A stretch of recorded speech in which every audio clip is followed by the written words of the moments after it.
Thomas, welcome on the show. Thanks so much for your time and tell us where you are at the moment and how has life been in general for you after retiring in 2009? Well, thanks for having me. I'm currently in Monaco. We have the Formula One weekend this weekend, so it's going to be quite loud. So hopefully the cars won't stop driving, for a couple of minutes. But yeah. I've been living in Monaco for the last, I would say, 20 years. I have my family here, 2 kids. Lucas is turning 16 soon, and Celine is 13. So no, life has been treating me really well. We always said that we were going to move back to Sweden after my career, but here we are, still in Monaco. So no, we are healthy and everyone is happy. I mean, this year it's been 20 years since your incredible run in Melbourne. I want to start by going through that 5-set battle you had in the semi-finals. Coming back from 2 sets to 1 down and winning in 5, how much did that take? How much did that take out of you physically? Well, it was very, very tough match against Novak. We had a couple of battles, I think, before and even after that specific match. But he was always, first of all, Jiri is probably the nicest guy in the world. So we were very good friends, practiced a lot together. But he was one of the tricky ones on the tour, So if you played your best tennis, most of the time he played his best tennis. So you really had to be smart in how you played. The more pace you gave him, the better he played. So that specific match, I think, height was more important than speed. Yeah.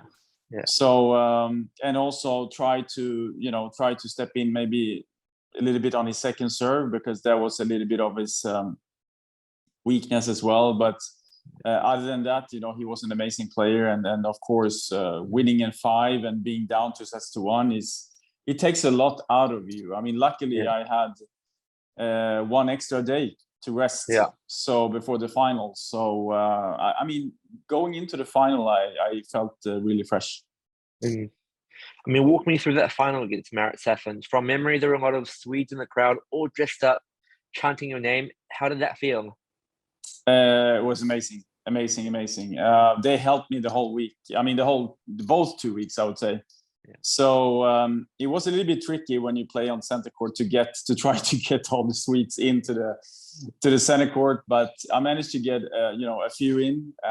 They were shouting like crazy, and it really helps. Even if you play well, when you play well, it really helps. If you play bad, it really helps as well, because they try to push you, and they were singing, and they were so important for me and I would say for all the Swedish players at my time, because the Swedish fans, they were they were all over the place in Melbourne, and that was one of the tricky things if you play the Swedish player, is that you knew that you would have the crowd against you, because you always had between 50 to, let's say, 150 or 200 Swedes singing, shouting. But I have to say, they were always very very nice. They treated all my opponents and all the Swedish opponents very well.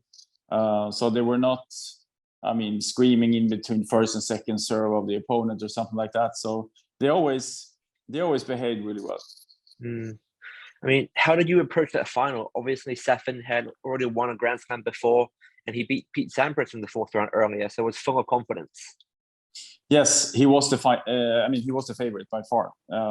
Going into the final, I felt confident. I felt very, very nervous. One of the few times in my career where I was really, really nervous going into the match, and you could see that because he broke me in the first game, in the first set. So.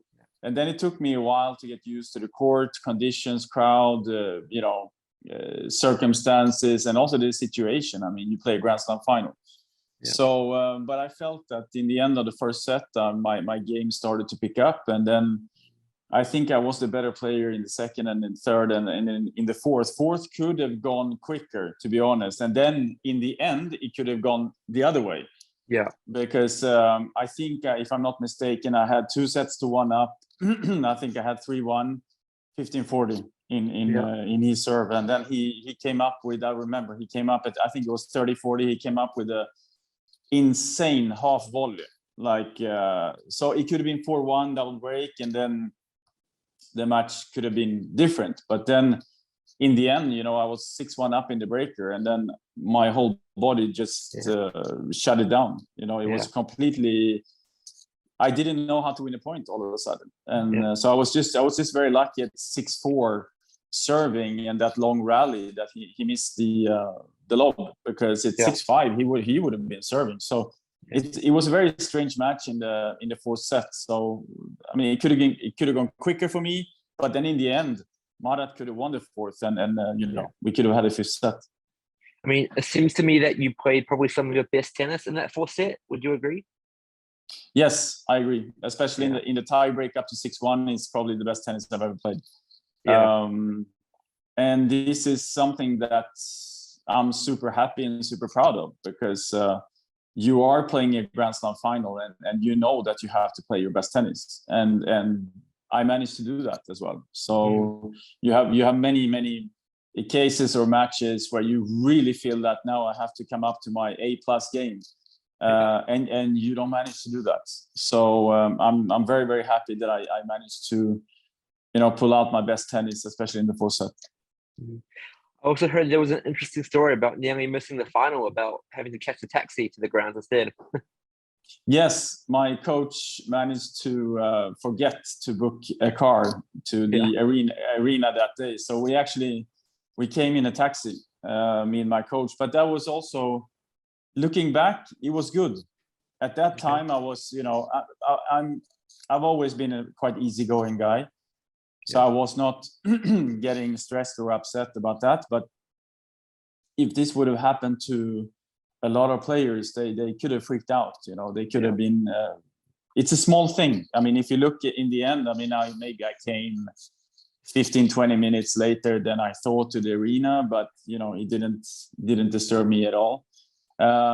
Looking back, I think it helped me a little bit, because it relaxed me a little bit as well. So I think you know, everyone makes a mistake once in a while, so it was not a big thing. I mean, do you feel as though winning the Davis Cup in 1998 and winning the Masters tournament in 1999 against Kafelnikov sort of built your confidence for your title in Melbourne?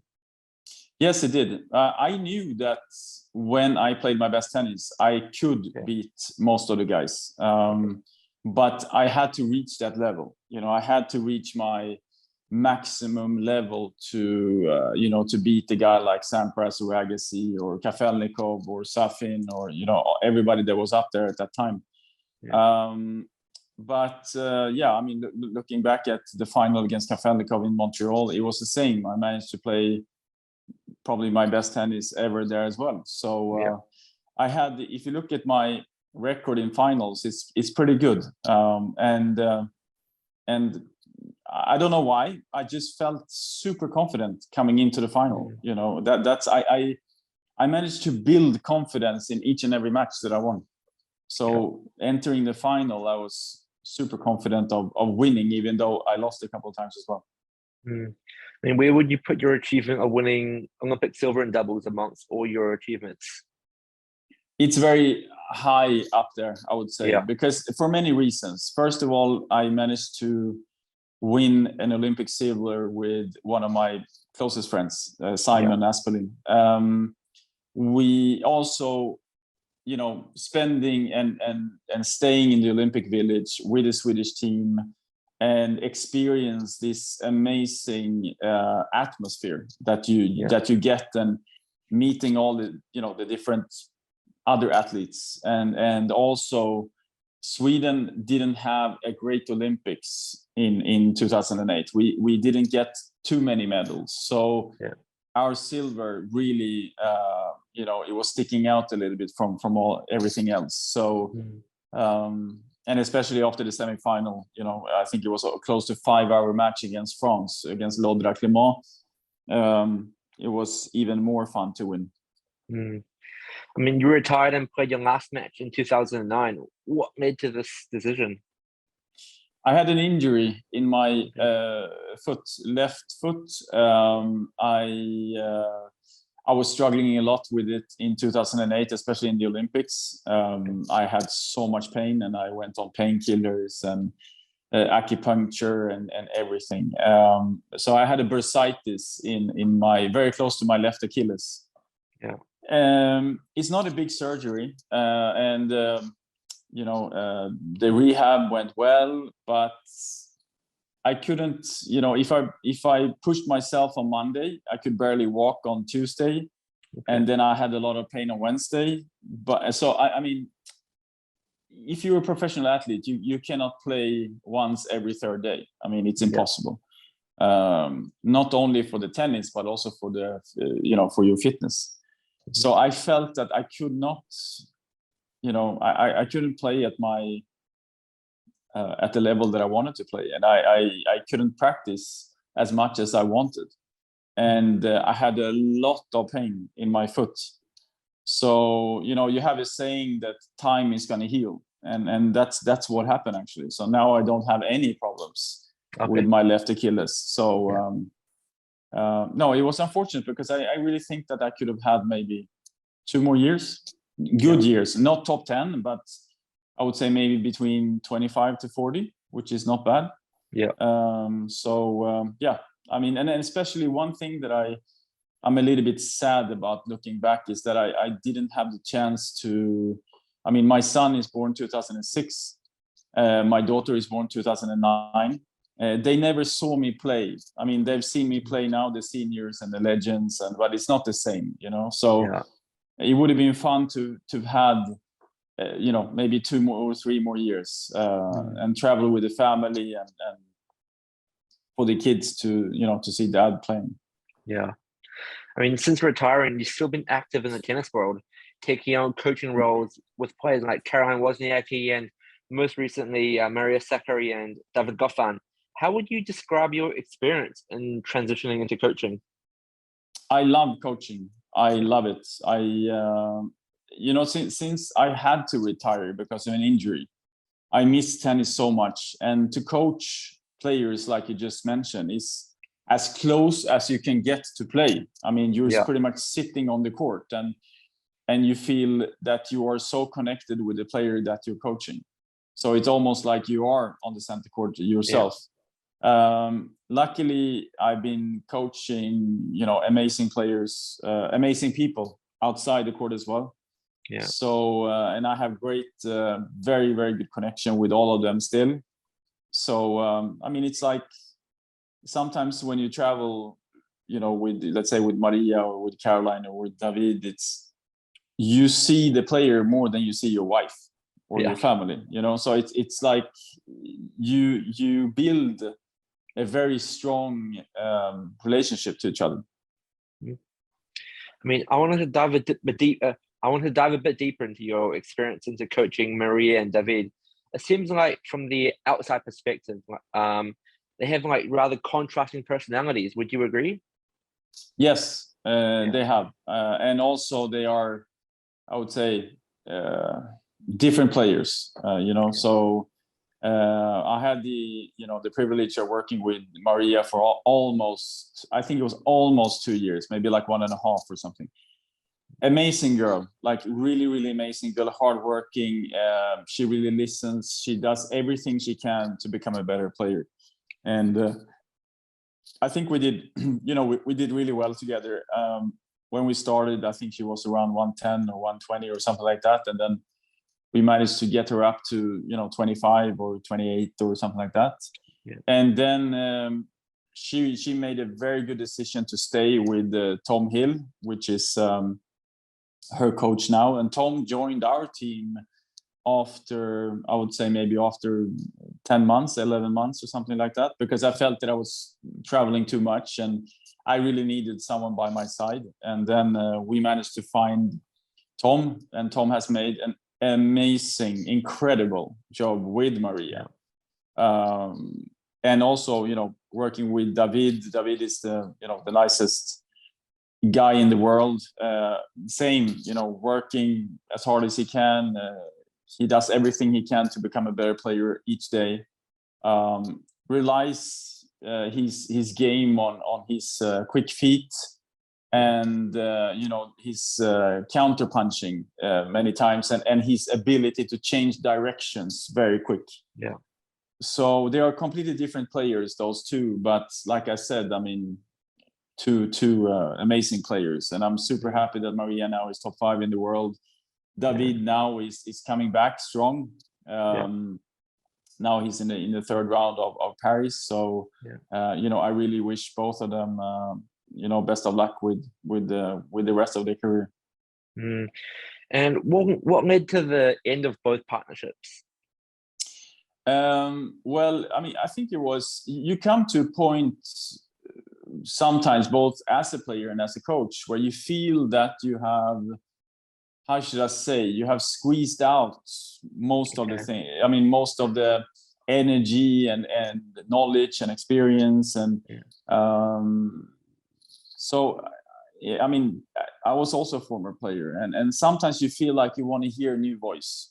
And that's a little bit why, for example, I also called in Tom Hill when I was with Maria, because I also feel that, Tom is a young guy, knows a lot about tennis. He has a very good communication with Maria. So I really felt that, like I said, I'm super happy that she continued with Tom. With David, we worked actually, we worked twice. We worked in I think it was 2017, if I'm not mistaken. First time, and then we stopped, and then we continued then in 2000, and I think it was 2019, right? So again, I have I still have contact with both of them, and super nice people. Would you have done anything differently with any of those players looking back? Tough to say. I'm very happy with the work that I did with Maria. I'm very happy with the work I did with David. So Maria, we managed to get her to around 25. David, we managed to get back to the top 10. So I think we did really well. I mean, of course, you can look back and you can say, okay, we should have done this, we should have done that. Maybe we should have played that tournament, or maybe we should have skipped that tournament. So you can look back and you can, of course, analyze things. But again, I'm super happy with the work that we did together. I mean, Thomas, this is a question I ask a lot of my guests. So other than winning the Australian Open, the Canada Masters, the Olympic silver, and all your coaching roles, tell me about other influences and important milestones you've had in your life. Well, as a coach and as a player, you meet a lot of interesting people when you travel. And that has been the case with me. I've always, as a player, I was quite boring. I would say I was quite boring. I was not that social. But as a coach, I was way more social, and I think I met more interesting people as a coach than as a player, because as a player you're quite closed. You are so focused on your mission and the next match and everything, so you don't have time. I mean, you should have time, but I felt that I didn't have time to be super social at that time, because when I had rest, I wanted to rest, and then I wanted to be with people that I love and the people that I know, and sometimes only with my girlfriend or wife. So I think that, as a coach, I think I met more interesting people around the world, and people that has been important for me, even after my tennis career and after my coaching career. So and for me, you feel quite soon if you connect with a person or not. I think that we all the coaches and all the players are very blessed with having the schedule that we have, traveling to different countries, meet a lot of interesting people, and also, connect with kids, when you have, as a player, when you have the kids days and all these things. I think that's, one thing that I remember was I think it was in Memphis, and ATP, they always ask you what you would like to do. For example, some players, they would prefer maybe not to go to hospital and meeting kids that are having a tough time, and some players, they want to go if you have cars or driving experience or something like that, then they would like to go there. But I remember once when I had been playing, I didn't play great, and then I went to this kids day, and then we had probably like 15-20 kids, and then there was this one kid, he came in and he wanted to hit with me. He was probably 10-12 years old. He came in with a machine, like a machine right next to him that he was pulling on wheels, and then he had so many things, both in his mouth and in his nose and that was to help him to breathe. The machine pretty much was his lifesaver. And we were hitting, and he was hitting the ball really, really well. And we started to talk, and then, I said, how can you play tennis? And he said, Thomas, I love to play tennis, but sometimes, he said, and he was smiling, sometimes I run out of air, he said, and he was smiling about it. And then I was like, okay, here I am complaining that I'm not playing well, not winning matches. I'm still very healthy. I have a great life. So that was for me an eye opener. And I was one of the first guys that, because I love spending time with kids, playing with them, talk to them. So that for me was a thing that I would never, ever forget as long as I live. It gives you rather like a perspective on life more. Yes, exactly. Yeah. So I mean, like I said, we have the best life in the world. We do what we love, and then we can travel all around the world and play tennis. I mean, Thomas, we talked about your 20th anniversary winning the Australian Open, but you're still the last Swede to win any singles Grand Slam, considering the likes of Bjorn Borg, Mats Wilander, Stefan Edberg before you. Does this stat surprise you in any way? It does. Winning a slam is very, very, very, very tough. Because if you look at my generation, if you look at myself, I managed to win one. Magnus Norman was in the final in French Open. Thomas Enquist was in the final in Melbourne. Robin Söderling was in the final twice in Paris. I think Robin should have won one, to be honest. I really think he should have won one. If he wouldn't have got sick, I'm sure he would have won at least one.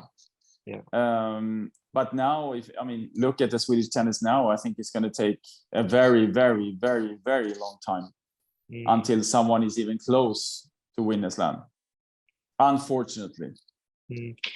How do you assist the next generation of Swedish tennis players like Mikael Ymer and Elias and others?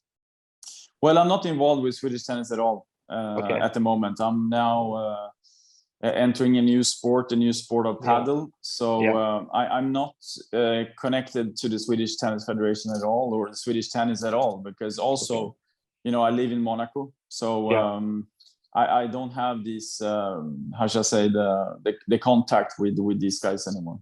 Okay. And last part of the interview, Thomas, I'm going to name 5 players you've played against in your career. Can you tell me a few sentences like the strategy you would play them against? So the first one, let's start with Ivan Ljubicic. Oh, Ivan. We were on the same court yesterday because my son and his son are playing against each other. So it's pretty funny that you mentioned him. Well, first of all, Ivan was, apart from the Swedish guys, he was one of my closest friends on the tour. We spent a lot of time together because also my wife and his wife are best friends. Ivan was very complicated to play. Not so much in the beginning when he came up, because in the beginning he had a huge serve. He has always had a huge serve, but his forehand side was the weaker side. So In the beginning, you could manage, trying to try to return his serves. But then as soon as the rally started, I felt that I was the stronger player. When we played the last couple of rounds or last couple of matches, his forehand improved dramatically. And he could actually hurt you from that side. And then all of a sudden, you're looking at a quite complete player. Yeah. So he was very tough to play, especially with the serve. He had an amazing one-handed backhand and also very good controlled slice. Of course, one of the keys in playing Ivan was to try to hurt him on the forehand side, and also to try to, depending on the surface that you played, drop shot. Make a little bit of drop shots as well, because he was moving really well side to side, but then from baseline to the net was not as good as side to side. So, but again, he was a very complete player for me, and he had amazing results. And for me, one of the best serves in the game ever. Tim Henman? Henman was a very, very complicated player, because he had probably the best hands on the tour. And you could do other sports with Tim. You could play football, you could play pool, you could play whatever. And golf, he was like top of the top of the top in everything. Yeah. So he was very tricky to play, especially also with the nice volley that he had. For me, he had one of the best volleys in the game ever. And depending on what surface you played on, if it was clay, was maybe a little bit more comfortable. Okay. But if you played him on grass or quicker surfaces, it was very, very tough. But again, against Tim, height was more important than speed, because speed, if you use speed on him, he could really outplay you. Jim Courier? Jim we played a couple of times. I remember I played him, I think, in the semis or quarterfinal in Montreal one year. And that was a very, very tough match. Jim was one of my idols growing up. Okay. And it's not easy to play, your idol. A very extremely physical player. Yes, his backhand was not great, but he was running around his forehand on pretty much everything. Yeah. So very difficult player to play, and also tough to play mentally, because he was always going out. His body language was always telling you that I'm gonna kill you. Yeah.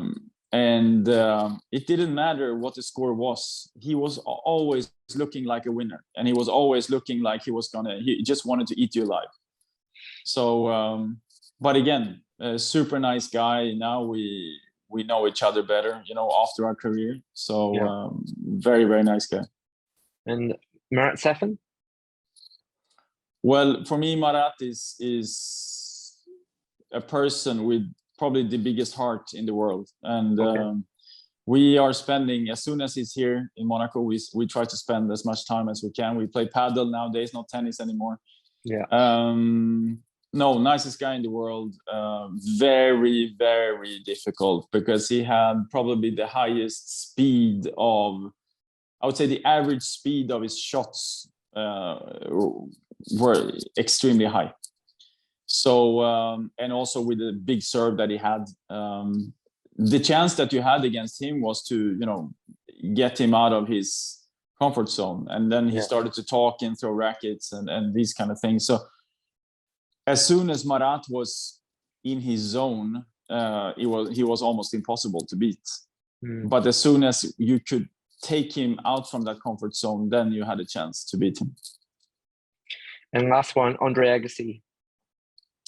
Well, Andre and I played many, many times. There was only, I think, I beat him once, and then I should have beat him twice in Ostrava, because I was 4-love up in the third indoors, and managed to lose that match. But Andre was playing so fast. Okay. He was standing on the baseline, and just, when Andre was on, I mean, you could have. It's better to go to the locker room straight away, because he was playing so quick and so fast and returning insane. It doesn't matter how hard you were serving. I mean, sometimes the ball came back before you landed after the serve. So no, again, one of my idols growing up. Yeah. So it was a privilege for me to play against him when I came on the tour. And final thoughts, Thomas, with Roland Garros on right now, what are your thoughts on the men's title, and has anyone been surprising you the most? I still think Novak is gonna take it. Especially after Rome, now when he has built up his confidence, and for me he looks extremely solid. For me, I think that only 3 guys can win this year. It's Novak, it's Rafa, and then it's Alcaraz. Alcaraz had a tough one now against Ramos Vinolas. Yeah. But I still think Novak is gonna take it. And Stefanos Tsitsipas will make the final, you think? In the bottom half?